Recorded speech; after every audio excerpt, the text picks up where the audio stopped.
thought the legacy of Pantera is, you know, I mean, there are going to be people growing up who didn't get a chance to see you except on old YouTubes. But the music's there, it's in the records. What do you think about the legacy when you think about it now, looking back? That's a vast thing.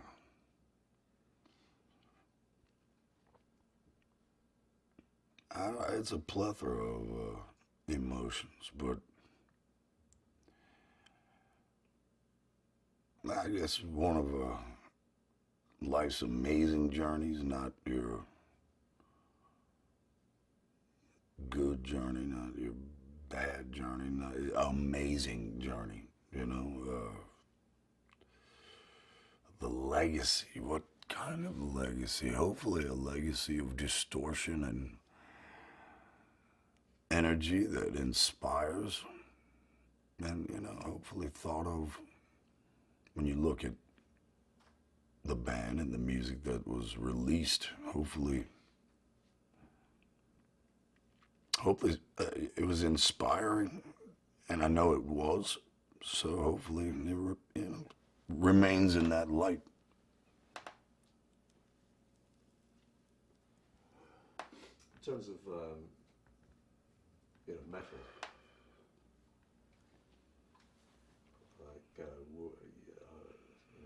like amongst the pantheon, you guys are right up there. Mm. You must have been influenced, but also you must have also influenced. Yeah, that's the way it works. You know, if you, it goes back to the old, whatever, I guess the kid who comes up to you and says, Phil, how do you make it big in rock and roll or music? It's like, the most truthful answer would be take 15, 20 of your favorite bands and rip them off to all hell eventually. If you keep going with the same unit, meaning the same band members, and you grow together and grow together and grow together, that eventually you'll find your own sound. So I would say that was the case. And for me especially, rock vocalists out there, from old radio rock I grew up on in the 70s, and I guess the popular stuff I grew up in the house with, growing up with Mom and her sister and Dad on and off. I mean, it's such a wide variety of stuff. Rolling Stones, Led Zeppelin, Jimi Hendrix, Janis Joplin, Queen, and then later, can't leave out Kiss either. I was a baby boy also at one time, but Kiss was a rock group. Peter Frampton, Ted Nugent, old Scorpions. And later Van Halen, very innovative for guitar work, and this elaborate David Lee Roth character, and he's a baritone, and I was always a baritone, so I could match up there. It's like when you're developing your voice and you're trying to sing these high notes and whatnot with Robert Plant out there and David Coverdale and whoever the heck was singing for a band like Deep Purple at the time, Ian Gillan or whoever, they always had these outrageous ranges. So I guess I took to David Lee Roth first and foremost, because he was a great front man and once again a baritone. But then with heavy metal, there's no leaving out Judas Priest, the mark that they've left, nor Black Sabbath. So Black Sabbath, Judas Priest, and then, but for me, I was there. I was there when these bands went through these massive changes, and music was going through changes. Heavy metal was going through changes, which eventually brought in what I guess would be known as hardcore music and punk rock, I guess, before that. I'm a music lover, man. And to me, every genre that actually has touched me growing up, I've taken them bits and pieces here or there, whether it be attitude, whether it be presentation, whether it be the way one guy might pronounce something or other, you know. It's just you take from every generation, and I still learn stuff today. You know, I'm a lover of underground music, a supporter of it, so still learn at this advanced age. Like well-aged beef.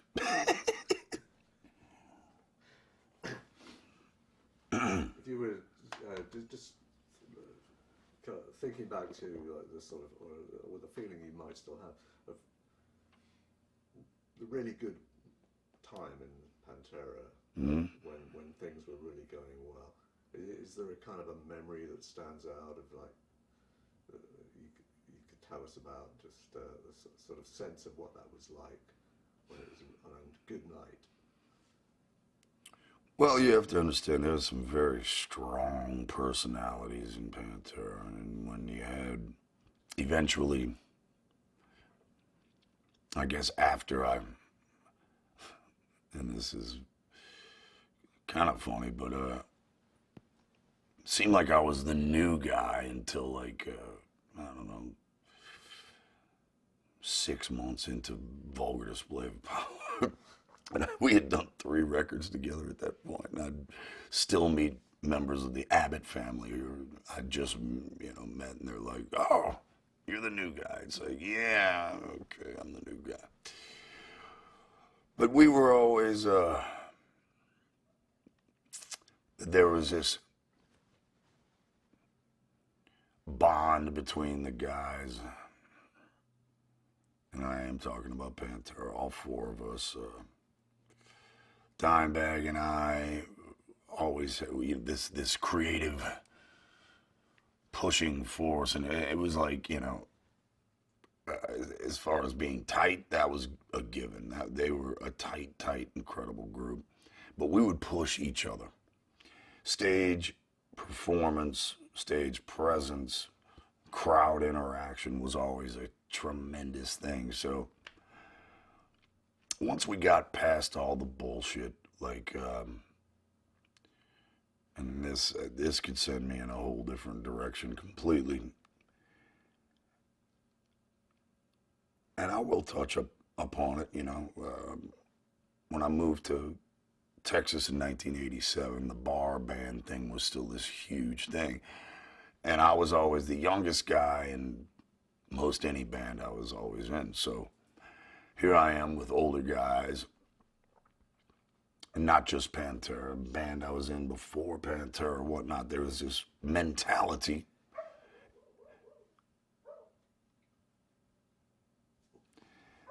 Pardon the beasts. Going into, you join a band with older guys who've been around longer and whatnot. The idea was if you played in these bars and you were this type of bar band, that I guess your chances of being discovered were better. Okay, well, when I was 16, 17 years old, there was no scene, there was nobody that was going to discover you despite all the rules, and the rules were very strict. And I mean, I guess this is where all this that's talked about, the glammy past of Pantera and all like that. You have to understand, you could not even come close to getting the gig if you didn't look the part, if you didn't play the right cover tunes, etc., etc., etc. There were some bars that more of a sympathy, but also, how did you put it? Understanding that you had good reasons for it. Good reasons. Okay, there you go. Good reasons. There's no good fucking reason to stick a needle of heroin in your arm And I did it. And once again, I think it was a mentality of this can't kill me, this can't stop me, this cannot even get me the way it does other people because I'm this superhuman monster and I'm indestructible. Well, that was bullshit. It couldn't even addict me. That fell false. No, there's no good reason for anyone doing dope. But it was a progressive ladder of,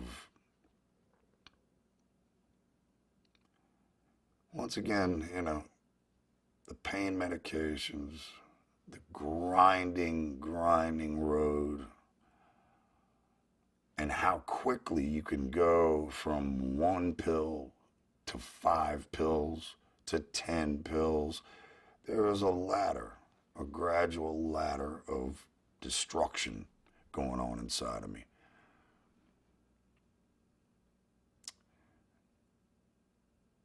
Not many people can come back from that. Not many people can cold turkey a situation like that, but they have. You know, I'm not the only one. I'm not the only one that's done it. I'm not the only guy that's quit it, come back to it, quit it, come back to it, and failed over and over and over till you get it fucking right. You know, till you say that's enough. And another thing that was frustrating for me was I was searching out any doctor that could possibly help me. I remember being on tour, being riddled with drugs, but still getting up in the morning, getting in a cab, going to see some specialists who looked at me like I was out of my fucking mind. And then you bring up the word injured back, you bring up the word ruptured disc, and they look at you even colder like, you're fucked, man.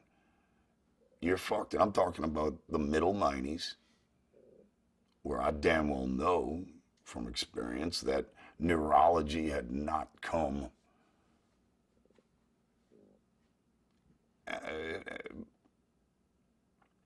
it had not advanced far enough. So these doctors basically, who at the time I felt like I was getting shafted,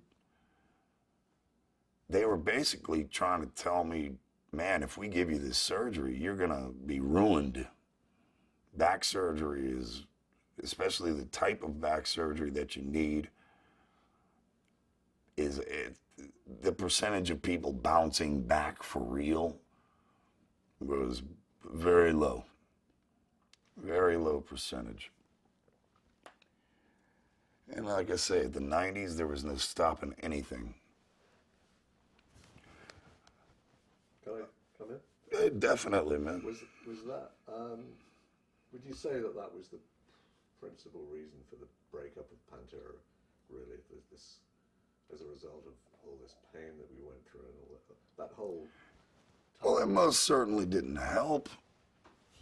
But you got to understand, man, when you are wounded and the only escape is either sleep or some sort of narcotic, that is a shit existence, man. It sucks. I'll tell you. Because when you open your eyes, and the second you open your eyes, you feel that knife and there's right in the base of your spine. It's like, God damn it, I don't even want to be here. I don't even want to wake up, much less get up, stretch it out, and get on a fucking stage tonight, you know? I was, in a lot of ways, I needed a fucking break. And yet, with this drug intake, they're not called painkillers for no reason. The more you take, the more it erodes the will, kills your true self. numbs it down, your emotions, everything, numb down. And I am a willful person. I do what thou wilt, so to speak. But at this point in my life, I was, like I said, very vulnerable, scared, easily coerced, weak-minded, completely different person. Such is the synthetic bullshit that drugs leave behind in your system, the residue. You know, no one thinks about that. No one puts all this together. It's a no-win situation for anyone, you know. So I think, you know, my attitude on tour definitely wore on the other guys, for sure. Especially when they looked to me to be the willful guy, the stand-up guy, the tough guy of the band, for God's sake, or whatever, the muscle. That and believe me, I saw this too. I noticed it all, and that adds to the shame of it all. I was ashamed, you know. I never wanted to be seen as a symbol of weakness. It was totally counterproductive to my existence, therefore the band's existence, because whatever you feel on the inside, you're going to project on the outside. Do I think it broke the band up? I think there was a lot of things that, you know, it didn't help. I'll put it that way. And one quick thing of train of thought that I just had in my head. When I think about me projecting this ugly version of Phil,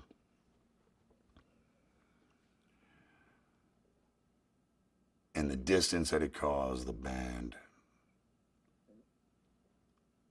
at the same time, we were growing into different people too, no matter what. I'm not a tit bar guy. I'm not a gambling, casino loving guy. And it just does nothing for me. You know, it's just not my thing. Whereas the rest of the guys, tit clubs every night, gambling every night, strip club, party. And I couldn't do these things. I couldn't do it. I couldn't just hang out anymore. There was no hanging out for me, man. And the reason why? There was a knife driving into my spine. I couldn't do it. So, I guess the last thing I could touch on was I always felt like like the guys in the band resented my condition. And there was a great percentage of my emotion where I understand where they're coming from. But then again, there was a misunderstanding too. You know, it's like I tell people, you know, you don't know chronic pain till you feel it for yourself and other people. You can describe your pain all day long, knife in the back, et cetera, et cetera. But if they can't feel it, they're not going to understand what the fuck you're talking about. So there was this lack of understanding from them, and I guess I resented that. And then every excuse, every reason I gave for over drinking or pain pills or anything like that completely goes out of the fucking window the second the band finds out the hard way that I'd been doing heroin. Now there's no trust. Then there was no trust at all. That I understand. At the time, did I understand it? Not at all. But from seeing young people now struggling with drugs, and here I am, a veteran, a recovered drug addict, telling them every rule in the book, you know, okay, you can't do this, can't do this, can't do this, and then seeing them, walking them off clean and straight, go right back to the fucking drugs. You feel like you just wasted a great portion of your life. You can't do it. You can't make someone do it. So you can't, you know, it's got to be a personal choice to really want to take control of your life back. I'm getting off the subject, but anyway, No, I think that's, sure you got some stuff in there. that's really clear, I think. So you were saying that there was misunderstanding.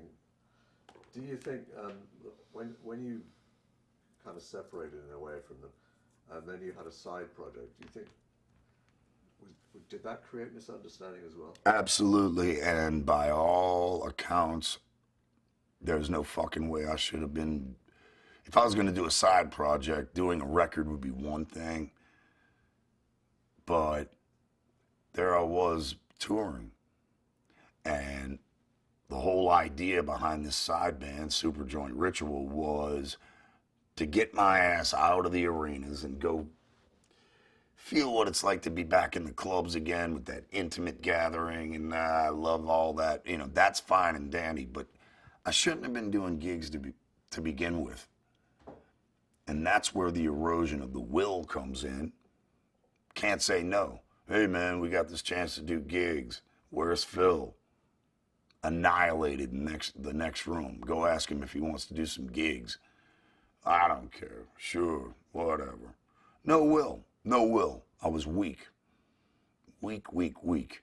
And I could see where being in Pantera, watching this guy who was supposedly too injured to continue with Pantera, sit here and do gig after gig with this fucking other band, I'd be pissed off too. And I get it. Do I have a excuse? Yeah, here's my excuse. I had no fucking will. I was an eroded, big, giant pussy being yanked around, jerked around, and allowing myself the ultimate contradiction in me. You know, I'm the captain of this fucking ship, man. Can't use those big words for back then, though. Not at all.